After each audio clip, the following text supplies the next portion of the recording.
गोदान आपडेट होदों PM किसाननिया खेथि बिभागनि रायजोफोर बेनिखायनो नोंथांमोना गुगोलाव थां गुगोलाव दा नै आं गुगोलाव फैबाय गुगोलाव टाइप खालामना हो माने रायजोफोर PM किसान माने स्टेटास थिग नैबायदि टाइप खालामना रायजोफोर गुगोलाव नैबे ओमफ्राय बेखौ सार्च खालामना हो अके सार्च खालामबाय ओमफ्राय सार्च खालामनाय लोगो लोगो नै थिग बेबादि फैबावगोन रायजोफोर नैबेयो ओमफ्राय बेखौ मा नैयाव अके खालामना हो नाव बेनिफिसियारि स्टेटास PM किसानाव आं अके होबाय अके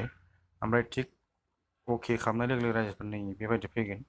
सिगांना बेबायदि नैयाव माने आधार नाम्बारजों चेक खालामनो हायोमोन नैबे आधारजों ओमफ्राय नैबे एकाउन्ट नाम्बारजों ओमफ्राय नैबे मबाइल नाम्बारजों ओमफ्राय दाना बेयाव गैला रायजोफोर गैथ'ला दा बेनिखायनो जों बेयावसो लांनांगौ दा नैबेयाव माने अनेक माबा दं आरोबाव ना गासिबो ओमफ्राय नैबेखौ दाना नैबे खनायाव लां रायजोफोर फार्मार कर्नार होनाय नैबेयाव बेयाव अके खालामना हो रायजोफोर अके आं अके होबाय रायजोफोर ओमफ्राय अके होनाय लोगो लोगो गाहायाव दाना थिग नैबेबायदि फैगोन रायजोफोर नुबायना सिगां बे मोनथामल' ओंखारोमोन निउ farmer registration edit Aadhaar PAN record beneficiary status ओमफ्राय नै दा बियो बेनिफिसियारि लिस्ट रायजोफोर बे बेनिफिसियारि लिस्टआव माने अके खालामनांगौ दा बे मोनसे बारायदेरबाय बेनिखायनो आं बे अके होनोसै बेनिफिसियारि लिस्टआव रायजोफोर अके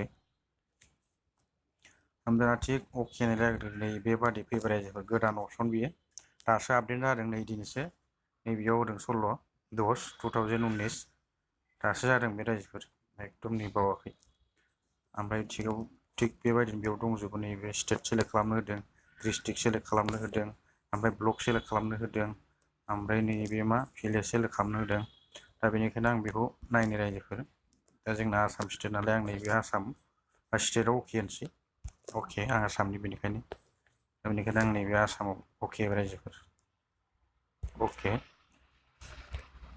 आसामाव अके होबाय आसामाव अके होखांनाय लोगो लोगो डिस्ट्रिक्ट सेलेक्ट खालामदों रायजोफोर दा बेयाव अके खालामसै डिस्ट्रिक्टआव जोंना मा डिस्ट्रिक्ट गोलैयोमोन बेयाव आं नागिरनो रायजोफोर नैबेयावनो दङ नैबे बाक्सा जोंना बेनिखायनो आं बाक्साखौ अके होगोन रायजोफोर अके बाक्सायाव डिस्ट्रिक्टखौ सेलेक्ट खालामनायनि उनाव ओमफ्राय नैयाव फैबावदों रायजोफोर नैबे साब डिस्ट्रिक्ट होनदों बेखौ सेलेक्ट खालामना हो साब डिस्ट्रिक्ट बेनिखायनो आं बेयाव अके थुनोसै साब डिस्ट्रिक्टआ जोंना मा गोलैगोनथाय बेयाव नागिरनो आङो बाक्सा बेबो बाक्सानि रायजोफोर नैबेयाव थुनोसै आं सेकेन्ड नाम्बाराव अके बाक्सा थिग बेबायदि रायजोफोर दासो जादों बियो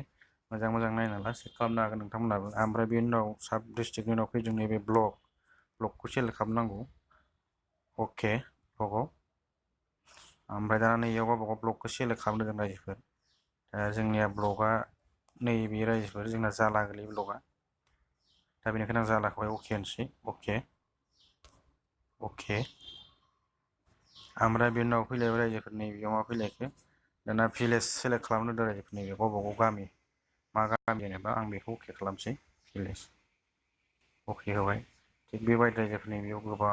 माने रायजोनि मानसिफोरनि नाम दं बेयाव बेनो नोंथांमोना नायजोबनो हागोन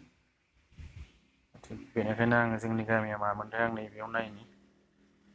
जोंनि गामिया थ' नङा बेयो नागिरनो टाइम लागोन मादै नोंथां थिग बेबादिनो आं नैयाव होनोसै जायखिजाया मोनसे गामि बरबरिनो नैबे बरबरि आं दा बेखौ सेलेक्ट खालामना होनोसै गावबागाव गामिखौ थिग बेबायदि सेलेक्ट खालामनानै बरबरि नङा नैबे बरपेटाखौनो होनोसै आं नैबेयाव रायजोफोर बरपेटा बेखौनो गावबागाव माने गामिखौ नायनानै अके खालामना हो सेलेक्ट अके थिग बेबादि ओमफ्राय बे भिलेजखौ माने सेलेक्ट खालामखांनायनि उनाव गामिखौ सेलेक्ट खालामखांनायनि उनाव नैबेयाव गेट नै रिपर्टआव थुदो रायजोफोर गेट रिपर्ट अके थिग बेबादि रायजोफोर नै रायजोफोर नै गासै बेयावनो फैजोब्बाय मानसिनि नाम दं बेयाव गावबागाव फार्मारनि नाम ओमफ्राय फादार नाम थिग बेबायदि रायजोफोरनि बेनो गासिबो बेयावनो दंजोबो हाजार मानसिनि नाम दं बेयाव थिग बेबायदि रायजोफोर ओमफ्राय नैबेयाव गाहायनियाव माने नोंथांमोना माने मोनसे उनाव मोनसे सिरियाल लांबाय था 1 2 3 4 थिग बेबादिनो ओंखारलांबाय थागोन। जायनि साबैसे होदों बेयाव रायजोफोर थिग बेनो आरोना रायजोफोर। बेनो नोंथांमोना चेक खालामना ला, नायनानै ला, मोजां सोलोंना ला, बेयावनो गासै डिटेल्सआ दंजोबो रायजोफोर। बेनिखायनो आं बे भिडिअखौ दोनथ'नाय जाबाय रायजोफोर। अके।